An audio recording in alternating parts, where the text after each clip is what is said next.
Earth Clues Part 9, The Magic Show. This is part of a series of clues that can help you get your head around both the design of the flat Earth system we live in and who has been involved in the deception to hide it from you. This flat Earth perspective initially started out as a problem-solving exercise that was going to be built into Clue 7, otherwise known as the Long Haul. But after some research and a little patience, it has evolved into something that warranted its own section, and is a perfect example of good things come to those who wait. So emails and phone calls have been coming in, almost all of them positive. Several people from around the world commented on the southern plane routes. They said that while 95% of the long routes in that hemisphere were connections, which in itself raises red flags, there were a few pesky non-stops that seemed to contradict the overall logic. The question then posed to me was obviously, are they real flights? Could they be put there to throw the Flat Earth group off? If it was a trick, could I figure out what it was and how it was accomplished? I accepted the challenge and started my impression of Morgan Freeman as he went up against the Four Horsemen magician crew. Now, admittedly, I was skeptical to start, because the flights went against the third rule, that being the flat Earth has no shortcuts. Only a globe has shortcuts. As in magic, I had to assume the rule was not being broken, but only hidden, or having the illusion of being broken. But first, I had to see the trick itself. I had to see the planes in question, and see them make the route. Anyone can list a flight, but does it actually go from point A to point B? With the help of several other people, this was then put to the test.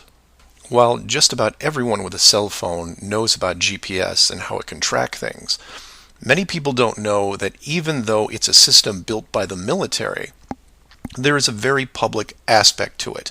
So while your phone is tracked at all times, so are other things, most notably all air traffic. Now, if you're military, you could view military planes.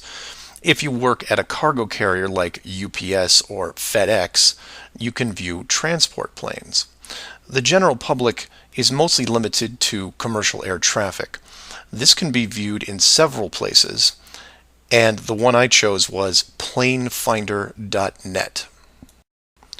You can use others like FlightAware, Flight Radar 24, Flight Tracker. It makes no difference because they are all tied into the same exact GPS system. All these sites do basically the same thing. Track every commercial plane in the world from start to end in real time. So I spend day after day looking at the Plane Finder global map, which you see here.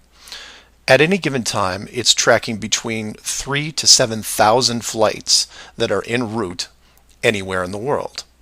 You'll notice two different colors for planes, red and yellow. Yellow just means there's a 5-minute delay in processing and only applies to the United States. The point here is, in order to prove out these flights that go against flat Earth theory, I need to watch a few as they cross either the South Pacific or Indian Oceans. The web page updates automatically, but just to be sure, I close and reopen the page every 30 minutes or so and wait for an ocean plane. And I wait, and I wait, and I wait some more. Hours pass, days pass, and no red planes to entertain me. And somewhere in this process of me just staring at these empty oceans, waiting for a plane to cross, something occurs to me. Can you guess what it is? Nothing is crossing these oceans. Not non-stops, connections, multiple connections, nothing. But that's not possible, right? The planes have to reach their destinations. So I change gears and just watch the coastlines of anything in the southern hemisphere, and I start to see it. I follow a simple plane out of Brazil on its way to South Africa, which, by the way, is not part of the long haul argument. It's offshore just a few hundred miles. I get something to drink, and when I come back, it's gone. Just a glitch, right? So I follow another, and another, and the same thing happens again and again. Once the plane reaches an imaginary line in the water, GPS makes it disappear. Then a friend who is also working on this problem sends me some links, which I've included in the description. I encourage you to take a look at them. At first, they don't seem like much, just an average flight log showing speed, altitude, locations, things you could expect.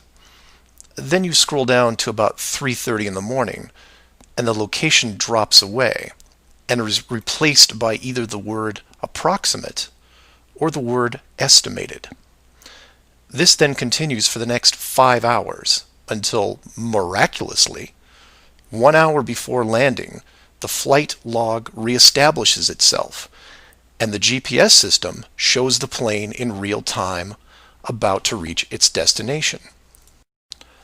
So to be clear to those who may not be seeing everything here, the flights are being dropped off GPS, and their flight data is also turned off and stays off until they are almost on top of their arrival point. And you say, well, that's how GPS works.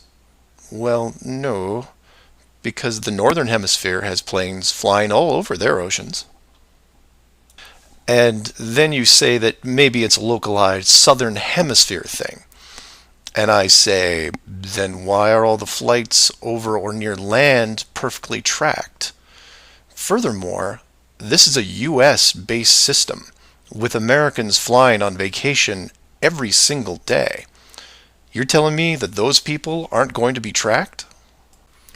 In addition, the Vanishing Plane Act is happening to not only the South Pacific and Indian Oceans, which I would expect, but also the South Atlantic, which isn't part of the flat Earth argument.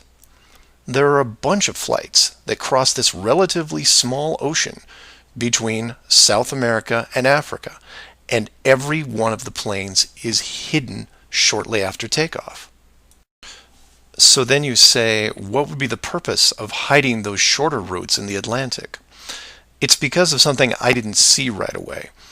If you hide one flight, you have to hide them all. Showing the GPS routes in the Atlantic, but leaving out the Pacific and Indian Oceans would raise different questions. So the logic here, despite being very sneaky, is sound. The third rule is that the flat Earth has no shortcuts.